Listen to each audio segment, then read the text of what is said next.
downshifts are just addictive.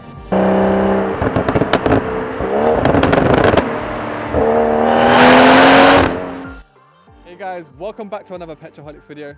In today's video, we have the infamous M240i.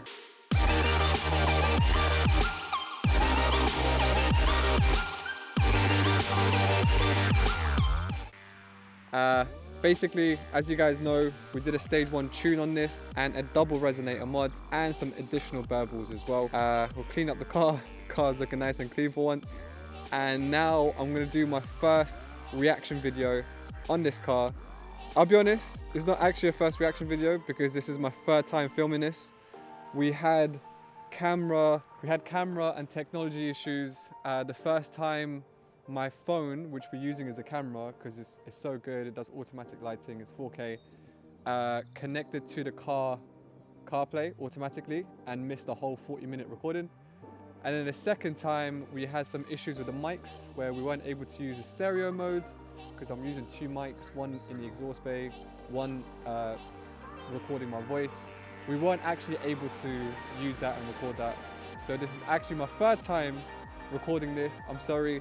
It's still going to be a good opportunity for me to give you my honest opinion. I'll obviously know exactly what I felt like when I actually drove it for the first time. Yeah, so let's kick into the video. Let's get going. Recap of what we've done. If you haven't seen the dyno videos already, we're going to put it up on the screen. Please go watch those dyno videos so you understand exactly how much power this car is making with the stage 1 tune. And then secondly, we did the double resonator mod, so not a delete, but one of the resonators was actually already deleted by the previous owner, which we found out. And in addition to the stage 1 tune, everything with mod stock. Again, all the details are going to be in the description below. We also done some additional burbles as well. So I'm also going to take you through what the car feels like, what it sounds like, what it goes like. But in addition to that, I'll map through the actual modes on the car so you guys can get an understanding of what the car sounds like through the different modes. I'm just going to wait up for the car to warm up a little bit. So a quick pull in comfort mode.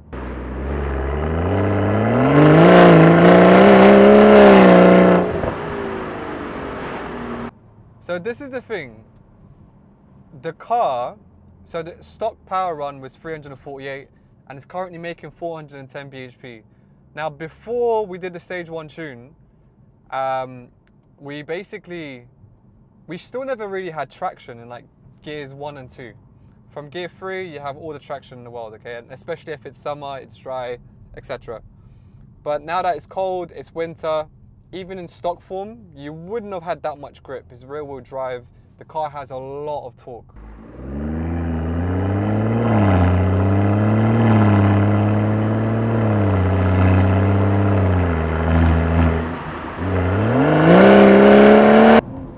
It's still just traction control is like kicking in. That was like 3rd gear pull and it's just still kicking in. So here's the thing. If you want to drive this car safely, you have to be in traction control mode. So either in comfort mode or sport mode. If you're a very, very skilled driver, fair enough, you can take the traction control completely off. But I would advise you not to do that, especially if you don't have an LSD either. You're just going to be putting yourself under a very high risk situation with the amount of power that's going to this car right now. Another thing, so about the resonator mod, let's talk about the resonator mod, right? We had a dual resonator mod. The car does not drone in any way. So if you're doing highway runs, it wouldn't drone any more than it originally would have. Overall, the car just sounds good. The cold start sounds even more aggressive, which I'm going to take you guys through in a second. Sport and Sport Plus, there's a lot more burbles. There's a few more like pops and bangs. Definitely not an AK-47 build. You know I'm against that type of stuff. I hate that. But those pops and those bangs, they only come on when you want them to. So if you're cruising in Eco Pro or in comfort mode, as the car normally would have, it wouldn't have burbled. In terms of the car's stock setting, if you obviously have it in Eco Pro or in comfort mode, the car would not burble. But if you put it into Sport and Sport Plus, the car would burble and a few pops and bangs. So that's nice to have. Like, you don't have to drive it like an idiot 24/7. You have the opportunity to just have a calm, relaxed drive in your car. And you also have the opportunity to have those loud noises if and when you want. But let's talk about that 410 bhp. So I'm in sport mode now, and we can do a small little pull from third gear onwards, just to show you guys what that looks and sounds like. Now, I've obviously driven the car for about a month or so since I had the modifications done, and I have gotten used to the power, but I honestly can't imagine anyone ever needing more than the car is currently running. It just has so much power. Like, we live in London, we live in a city. The car's rear-wheel drive. I don't care what tires you put on the back. It's got PS5 tires, and they're pretty much worn-in, fresh tires. So yeah, let's do a pull here in sport mode from about third gear.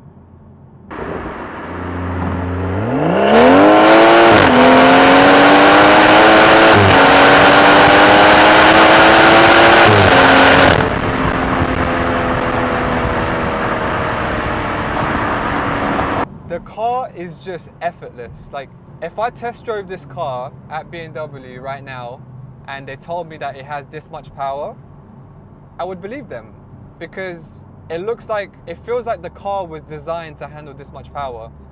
Like, the car can absolutely handle it, whether we're talking about the reliability from the engine, whether we're talking about the ZF8 gearbox, it can handle 410 easy.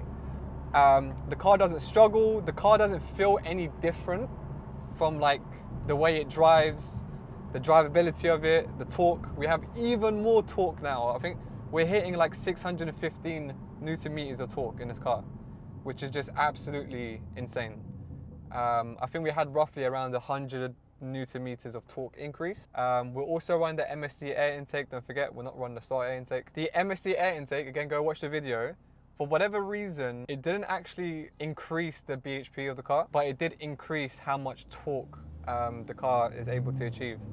Maybe if I invest in some better cooling for the car, that might help bring the IATs a little bit down, and the car might be able to use that additional torque in the higher rev ranges. I have no idea. Like, the thing about dyno runs is there's just so many variables that come into play. You know, your car may actually be making a little bit more power on the road, just because I'm driving, the temperatures, there's more air getting into the engine. Whereas in a dyno, you're obviously in a closed room with some fans being turned on. So it's a little bit different. So I think investing in some cooling for the car, like better radiators, might be a shout. Let's put it into Sport Plus.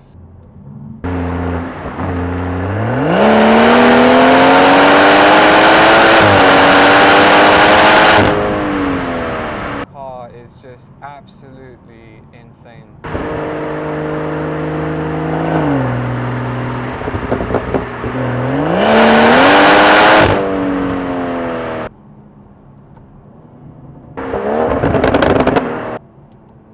Those downshifts are just addictive.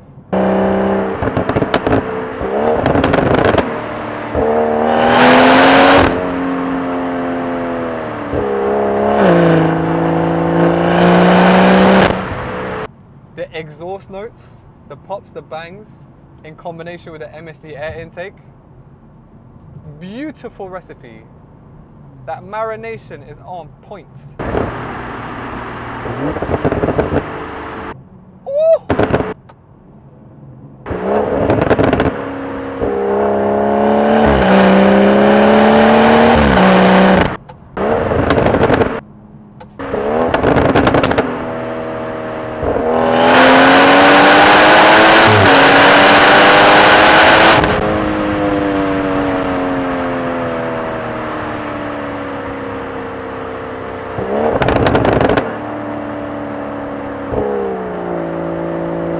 This car, man, this is the thing I love about this car. It's like, this is the thing I love about this car, yeah. It does all that craziness. It can pop and bang when you want it to be. It can be an absolute monster powerhouse when you want it to be. If you want, turn traction control off and do some crazy skids. I'm not gonna do that. I need an LSD first. But this car can be whatever you want it to be. Now I've got it in comfort mode. There's no drone. I can't hear the exhaust. I'm just chilling, I'm cruising. I can achieve 41 miles per gallon if I really want to on like motorway drives using the cruise control. It's insane, honestly. And another thing to note, so since I've done the stage 1, when going for spirited drives, obviously I felt a decrease in the miles per gallon that you're gonna get. But it's not that significant, and you're not doing this stuff for MPG, right? So who cares? But again, just to reiterate, one point that I'll make is it doesn't affect how economical the car is when you're driving it sensibly. When you're in EcoPro, you're on an automatic climate control setting, you're using your cruise control. If you're careful, you're still going to achieve really, really good miles per gallon if you really care about that stuff. But yeah, guys, like I always say, this is the ultimate BMW for the price point. Like you get so much car, you get so much value for your money.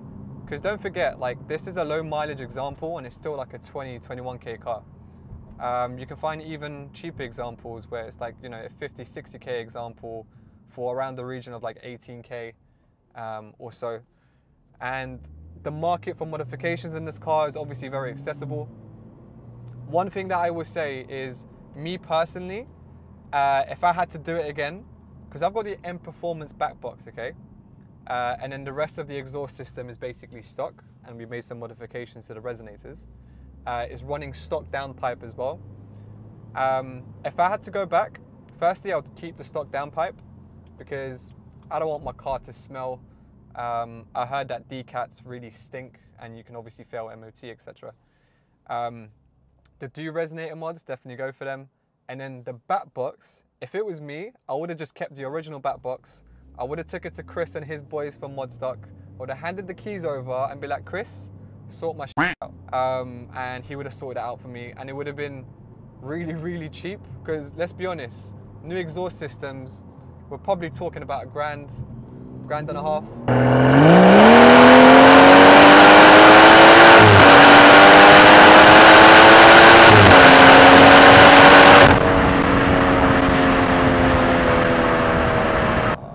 Stupid. But yeah, a new exhaust system, what we're talking about, guys, we're talking about £1.50, right? Just for the parts. I'm sure some exhaust systems are like probably around the region of 2K, and that doesn't even include installing it. But if you take it to Chris, he's going to sort you out. You're going to get your exhaust done for like half the price of like buying all these exhaust systems, and I guarantee you it's actually going to sound better. Like Chris and his team, yeah, they've been doing this for so long that they understand how to get the full potential out of a car with the stock components. And if you ever wanted exhaust tips and things like that, they obviously do that type of stuff as well. Very, very happy customer, to say the least. But as I said, like, people take this car, they put hybrid turbos, they put better fueling system, they change the fuel pump to get more fuel into the system, blah, blah, blah. And then they stage 2 it, stage 2 plus, blah, blah, blah. But like, I'm just being real. Like, why would you ever need that much power in this small little BMW? You live in the city, you live in London. Like, even if you're tracking it, for argument's sake, 410 bhp, that's more than you are ever going to need, given that you have invested in the chassis of the car, making sure your car can brake better, can handle better, getting some Bilstein dampers, IBAC springs, getting some M4 control arms, sorting out the bushings. If you do all this stuff and you invest in the brakes, get some blue stuff from EBC, etc. When you do all of that stuff, you will be in a position to be able to actually use that 410 bhp and use it reliably, use it efficiently, and pretty much like absolutely annihilate most cars on the road.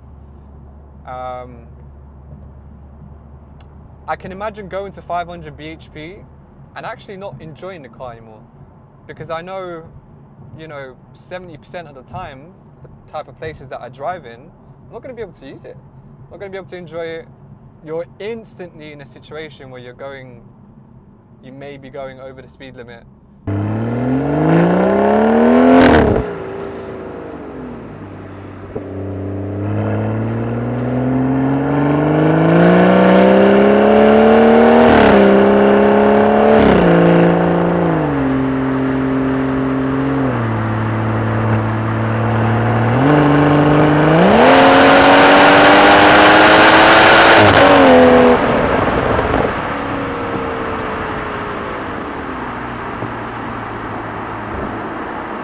this car, like, the scary thing about it is, to non-car people, it just looks like a 2 Series, right? You're never gonna know. And the performance of it, and it's so effortless. That combination of the B58, how ridiculously torquey it is, and the amazing, amazing ZF gearbox that probably outperforms some DCT boxes. It's just, before you know it, you're just hitting ridiculous speeds, and you don't really get a sense for how fast you're actually going and traveling. Like, from that point of view, the car is like super, super scary. Obviously, I don't know, further down the road, I'm probably gonna have to sell this car, right? Because you can only get so much content for the channel out of one car. But man, believe me, this is one of those cars that I want to continue working on and never ever sell, and get a project car on the side. But, you know, I don't have unlimited funds, and it's probably something that's going to happen and I'm going to have to come to terms with. But yeah, guys, the only thing that's missing from this car right now, in my opinion, is just me investing in the handling. So I do want to get some Bilstein dampers, IBAC springs, potentially some M4 control arms, although they are quite expensive, an LSD, and probably just some pads. I don't think I want to go all out and buy like new calipers with more pistons and stuff like that.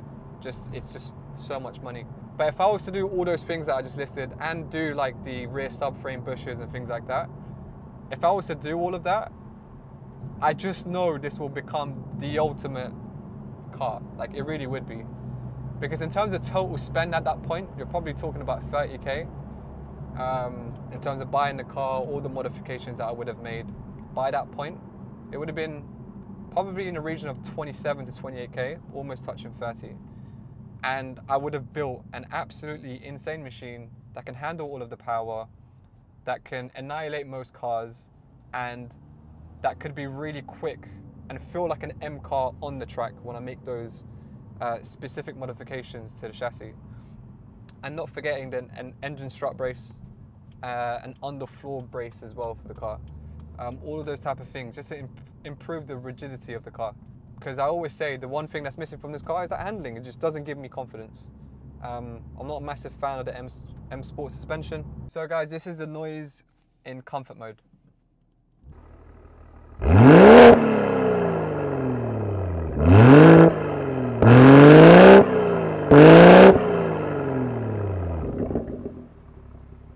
And Sport Plus.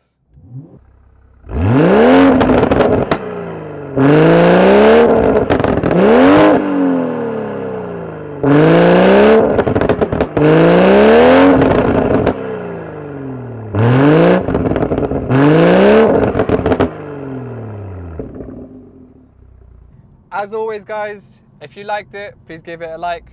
Consider subscribe. Let me do that again. As always, guys, if you liked the video, please give it a like, and please consider subscribing if you're enjoying the type of content that we're releasing. We are putting a lot of effort into these videos. We've got a bunch of videos coming up on the M240i. We've got some karting videos.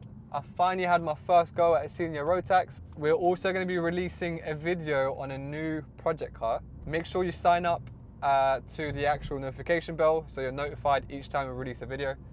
And without waffling on any further, we'll see you guys in the next video. Peace.